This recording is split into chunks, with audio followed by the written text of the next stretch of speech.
What does it take to risk your life to save an entire nation? Courage? Conviction? Or is it something more, a deep, unwavering faith that moves mountains? Queen Esther's story is not just one of royal beauty and grace.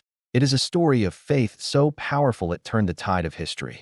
In a time of darkness, when the Jewish people faced the threat of total annihilation, it was one woman's courage, guided by divine purpose, that saved them all. But here's the real question. What if Esther had hesitated? What if she had allowed her fear to hold her back? The fate of an entire people hung on her decision, and her story teaches us a powerful lesson about faith, courage, and the divine moments in our own lives. Let's step into the Persian Empire, a vast kingdom where King Xerxes ruled with absolute power. Esther, a young Jewish woman, finds herself taken from her home and chosen to be part of the king's harem. The competition to become queen is fierce, but Esther's beauty and grace set her apart, and she is chosen to be the new queen. It seems like a fairy tale ending, doesn't it? But the reality is far from perfect. As we read in Esther 2 verse 17, now the king was attracted to Esther more than to any of the other women, and she won his favor and approval more than any of the other virgins. On the outside, Esther's life may have looked perfect, but beneath it, danger was lurking. Esther's life as queen wasn't just about luxury. In the shadows, an evil man named Haman, a high-ranking official in the king's court, plots a wicked scheme to destroy all the Jews in the empire. He convinces the king to issue an edict calling for the extermination of every Jew, a plan that would eradicate the entire Jewish people in one blow. When Mordecai, Esther's cousin and guardian, hears of this decree, he is devastated. But he knows that the only person with the power to stop it is Esther. He sends a message to her, urging her to go to the king and beg for mercy for her people.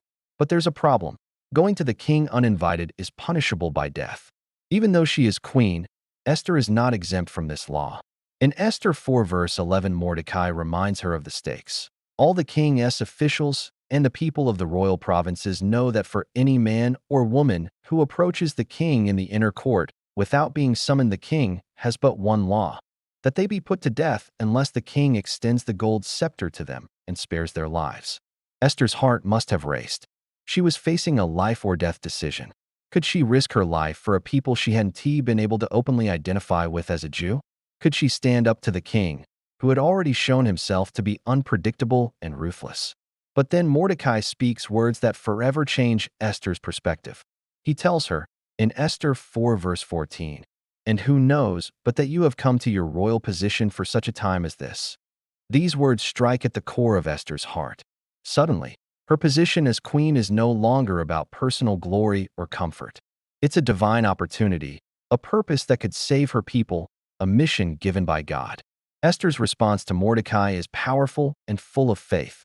She asks him to gather all the Jews in Susa to fast and pray for her. Then she says, in Esther 4 verse 16, "When this is done, I will go to the king, even though it is against the law. And if I perish, I perish." These words are not spoken lightly. Esther is acknowledging the immense risk she's about to take. Yet, in the face of fear, she steps forward in faith. She understands that her life, her position, has a higher purpose, and if she is called to lay it down for the sake of her people, she will do so without hesitation. The moment has arrived. Esther enters the king's inner court, uninvited, risking everything.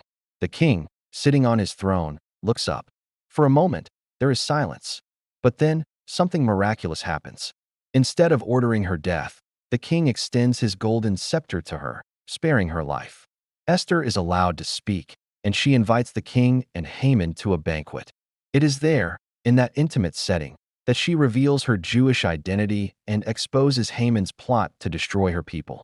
Esther 7 verses 3 to 4 captures her courage in those defining moments. Then Queen Esther answered, "If I have found favor with you, your majesty, and if it pleases you, grant me my life. This is my petition. And spare my people. This is my request. For I and my people have been sold to be destroyed, killed, and annihilated." By God's grace and Esther's unwavering faith, the king listens, and Haman's plot is overturned. The Jewish people are saved, and Haman is brought to justice for his wickedness. What began as an unseen, dangerous moment of obedience turned into a victory for Esther's people. What can we learn from Queen Esther's story? First, Esther teaches us about the courage to stand up for what's right. She had the faith to believe that God could use her, a young, orphaned girl, to save an entire nation. Her courage wasn't the absence of fear, it was choosing to move forward despite the fear. Second, Esther's story speaks to us about God's providence. Esther didn't rise to her position by chance. She was placed in the king's palace at a time when God knew her faith and courage would be the very thing that would bring salvation to his people. God uses us in ways we often can't see at the moment, but just as Esther's story unfolded, God's plan for our lives is already set in motion. Sometimes it's about trusting that we are where we are for a divine purpose. In our own lives, we may not be faced with life or death decisions, but we all face moments when courage and faith are needed. Whether it's standing up for what is right, confronting a difficult situation, or choosing to walk in obedience even when the path is unclear, Esther's example encourages us to act with faith, even in the face of fear. Esther's courage saved a nation. Her story reminds us that our faith in God, combined with courage and obedience, can change the course of history. Whether you find yourself in a seemingly small moment or standing on the brink of a monumental decision, remember that God is with you, just as He was with Esther. You have a purpose, and it's often in the moments when we step out in faith that we discover the true power of God's plan. Thank you for watching. What moments in your life have challenged you to step out in faith? Let us know in the comments. And don't forget to like and subscribe for more stories from the Bible that inspire courage, faith, and the heart of God's plan for His people.